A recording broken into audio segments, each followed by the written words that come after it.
We are really enjoying the Puff Pastry Challenge, and today, our Food for Life chef, Susannah Dickman's husband, Dan. Yes, it was Dan. Thank you. Of course, I've got to give Dan the glory because Dan put this together for you. I'm sure you created the recipe. The chef behind the chef. Yes, he was my sous chef. Is that what you call it? Right. That's what you need. I was just so busy yesterday that he was a great help, and I appreciate him Thank so you, Dan. much. Appreciate you, Dan. Thanks, Dan. So tell us awesome. about your recipe because it looks yummy. Yeah, it really does. I like this. Well, first of all, I didn't use a pastry puff because of the high fat content, and you know that I tend to cook low fat. So I used a phyllo dough, which is similar, but it's a little more crispy and not as flaky. I don't mind that.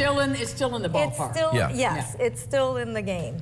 And so when I want to replace a meat, I will go with lentils because you can't go wrong with lentils. They just have that texture. Right, I do love them. And I had lentil soup that's so good too. Oh, it is good. It's just, I mean, and I like the can because then you can just, well, it's easy. You don't have to well, that's true. You don't have to soak them they much, don't cook long, but you just put them in your soup at the last minute, let them warm up. And I think up. a lot of people like that convenience. Right. Well, right, because some people are not confident about the level of doneness of a lentil. Yeah, that's a good point. Because they can be crunchy if you don't. They can. And then they can get mushy in like a second. So.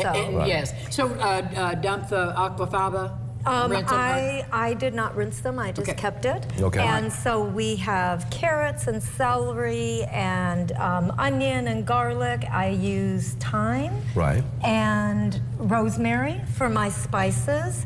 And just cook it in a saucepan, get all the vegetables heated, and where the carrots are tender, and then the dough, I used about 6 sheets of the phyllo dough. Because it's really ultra uber thin. It is. And you can see, though, if you look closely, you can see some of the layers. I'm going to move that out. Which camera do you want that on? On this one right here. Yeah, do show that. Yeah, because that's really a good one. You can get a shot right there. See the layers. So you can see the layers, and in between each layers, instead of butter, I used a combination of aquafaba, or Dan did, which is the liquid from chickpeas, and some soy milk. And that's what I put in between the layers of it. But it's delicious. And then, Ron, have your plate, dear. Oh, bring it on. So, there you go. Then you wrapped it and baked it? What did you do then?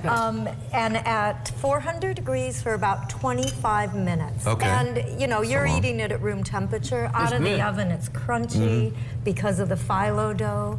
But I would have sworn this had Italian sausage in it. You know, you're about right there. I mean, it tastes almost like meat. Yeah, the seasoning is so good. Really good. And you put the sesame seeds on top? We just put sesame seeds on top because we thought, you know, it adds to the prettiness of it. Great flavor. Great. I love it. Did you just make this up? I did. I usually will make a lentil loaf with this kind of filling. And so we just chose spices that we like, and mushrooms is something I know I'd add next time. I know. I was thinking you might go mushrooms. Yeah, exactly. Yeah, for a little more texture. But I just looked around what was in my kitchen and put it together. It doesn't need a thing. No, not at all. So, Susannah, how can they follow you, get your recipes, and stay in contact with you? On Facebook at Eat Plants Be Well, and my website, Eat Plants Be Well. The recipe will be up there.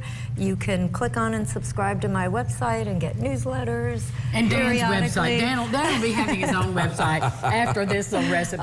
Thanks so much for giving Dan a shout out. Love you, Dan. Thank you, Susannah. That is delicious. You got to give it a try. We'll be back with Ron's weather right after this. Awesome.